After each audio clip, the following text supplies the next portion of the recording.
Yeah. Individually, myself, as an individual in the team, and as a team. So that's what we do at Mentally Fit, is energize people so that people can reach, teams can reach their objectives. And as I said it, we are all sport inspired. Yeah. So we love the story of the Springboks, and we look how we can apply sports stories into the corporate world. Yeah. So that's what we do. I mean, at the moment when it comes to HR or human capital, everyone is talking about life balance. Is there such a thing? Well, that's what we're trying, as I said, that's what we're trying to now position ourselves. Before, it was energy for performance that we help. Now, it's energy to balance delivery, that's the performance, and recovery. We see that post-COVID, people are stretched, people work too much. So what we are trying to tell the individuals is how much do you take care of your recharge. An athlete, a professional athlete, train 3-4 hours a day. The rest, they recover and they take care of ourselves. A corporate athlete works 8, 10, 12 hours a day. When do they recover? If you look at the career of a professional athlete, it's 5, 10, some stretch it to 15 years. What's the career of a corporate athlete? 40 years? 42 years. My athletes that I coach, they run a sprint. Corporate athletes, they run a marathon. I'll ask you the question, can you sprint a marathon? No, you can't. You need to take care of yourself and to recover. Yeah. I mean, in most of your job, it's about dealing with corporate, coaching them and stuff like that. What are some of the pressing issues that you normally come across with? The pressuring issues is that people are not motivated, are not engaged. We heard today quite critical. So again, if we make a link with sports, if Rassi Erasmus and Jacques Nipa don't have 100% of his team committed, engaged, motivated, energized, they will never have won the World Cup. So how can we energize individuals and teams to be the best they can be, so that they can be good, that their team can be good, and that the company can win gold? What does gold mean? I don't know, for your company, what does gold mean? And how will you get it? So it's the humans that will make the difference. Let's put the human at the center, and let's take care of the human, and let's not see the human as just a machine to produce results for the company. My players, they often ask me much more, they interview me much more about sports coaching than business coaching. And they always ask me, how do you coach players? My answer is always the same. I don't coach players, I coach humans that like to. You see what the difference is? Yeah. I mean, given what we saw during COVID, what's the world's future of work look like? It has changed. Huh? Yeah. I don't like speaking about the new ways of working. I like to speak about the new ways of collaborating. Because we are in a collaborative economy. So you can't. I mean, South Africa is still very remote. Huh? NetBank is one of my big clients. They're still nearly 100% remote. When I speak to my colleagues of the States, 4 days and 5 back at the office. So now the remote is part of what we do. That definitely has changed. I work with MTN, Baobab. I mean, you can work from everywhere in the world, but we still need the human touch. So you need to have the players together. And that's my job. When the players come together, I can make them talk, exchange, tell about how you feel and how we can reach the common goal all together. I mean, during your presentation, you spoke about burnout. What's the best way to deal with burnout to a typical employee out there? Best way to deal with burnout is not to have the burnout. And so to look at the signals. I said it, you wouldn't let your cell phone get out of energy. So don't do it with yourself. So the best way is to balance, like I said in the beginning of my presentation, the delivery, the KPIs, and the recovery. It's to take care of myself and to listen to my body. So my body gives me signals. Maybe I sleep bad, or I have a headache, or a stomach ache.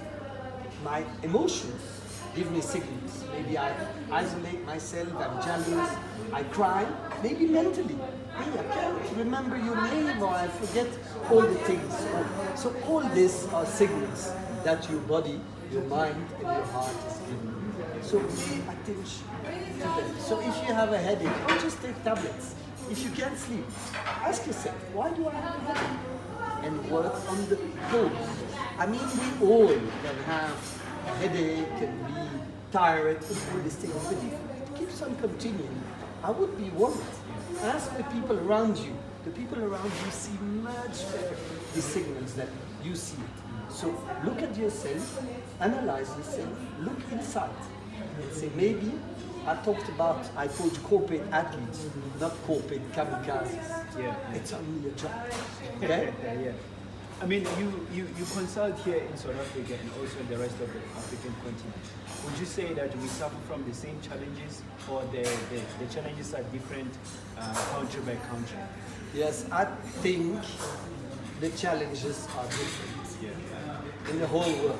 But I work in the whole world. I was in Shanghai, I'm in France, I'm in Belgium. For once, there's one culture all over the world that is the same, is the performance culture. So even in China, in communist countries, we need to perform.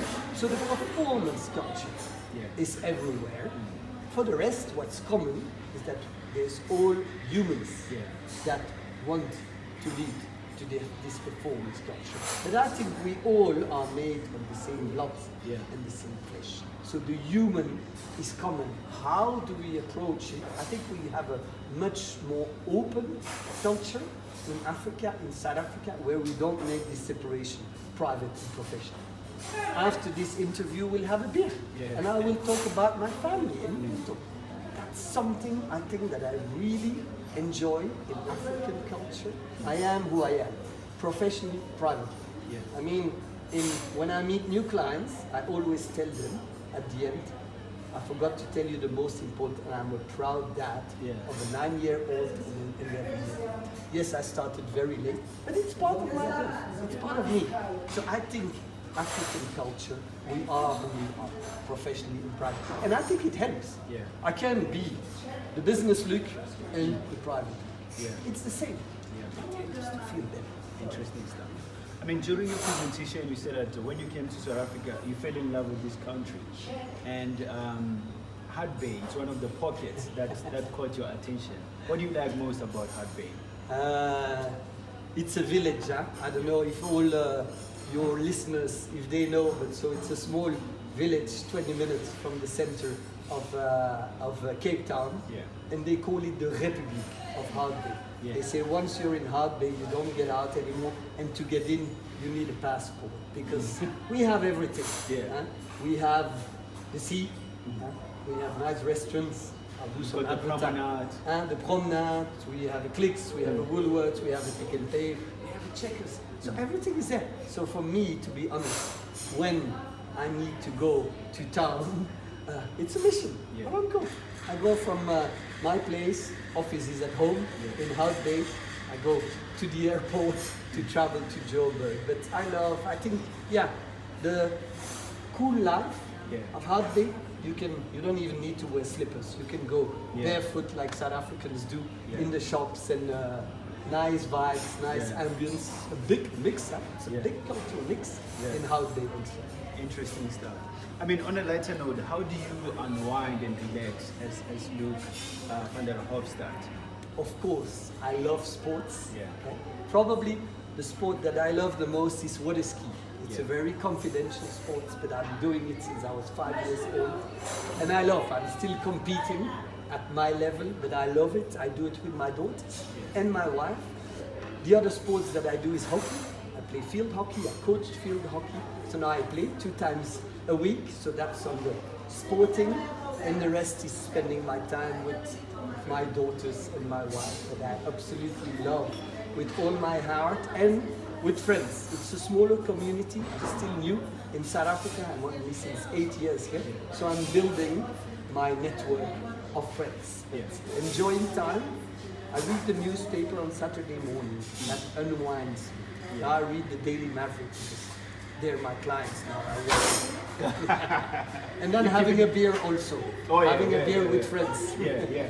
I mean, earlier on you mentioned that you're planning to take this company, Mental Fit Africa, the rest of the continent. What's the strategy behind that? The way we developed Mentally Fit since the beginning, we started it in Belgium for people, and we developed by opportunity. Yeah. So we developed in the Netherlands because we had clients in Netherlands. South America, we developed it because again, our clients. Why did I develop first Mentally Fit South Africa? Because I fell in love in the country and I wanted to live here. So I came to live here. Obviously I need a job. I developed it. How we developed it, I talked to a lady from Zambia. I said, look, did you travel to Zambia? I said, not yet, but I will. So I go where my clients is. I work with Standard Bank in Angola, I work with Standard Bank in Mozambique, Standard Bank in Kinshasa, and other clients in Kinshasa. So I go where my clients are. I mean, West Africa, Francophone Africa, it's a market for me. My mother tongue is French. So they say we have a coach in South Africa that speaks French. I mean, Mauritius, they speak French, so clients for me there also. Yeah. Look, appreciate your time. It was great. I mean, lovely talking to you. I really appreciate your time and also the presentation that you gave today. It was an eye-opener, and we're looking forward to hopefully some of the people or the audience will practice some of the information that I shared with them during your presentation. And lastly, I'm looking forward to speak to you hopefully very soon on my radio show. Thank you very much. And if you want to get in touch with me, just look on LinkedIn, Mentally Fit South Africa, or my name is more difficult, but maybe you find it, Luc van der Hofstadt on LinkedIn, or go to our website, mentallyfit.co.za. But I'm sure the people will have find us. Thank you for the interview and looking forward to speak to your show. Exactly. There you have it, guys. That's Luke from Mentally Fit Africa, telling us about what's happening in the world of HR, health, and wellness. Until we meet next time, look after yourself and take care. Bye-bye.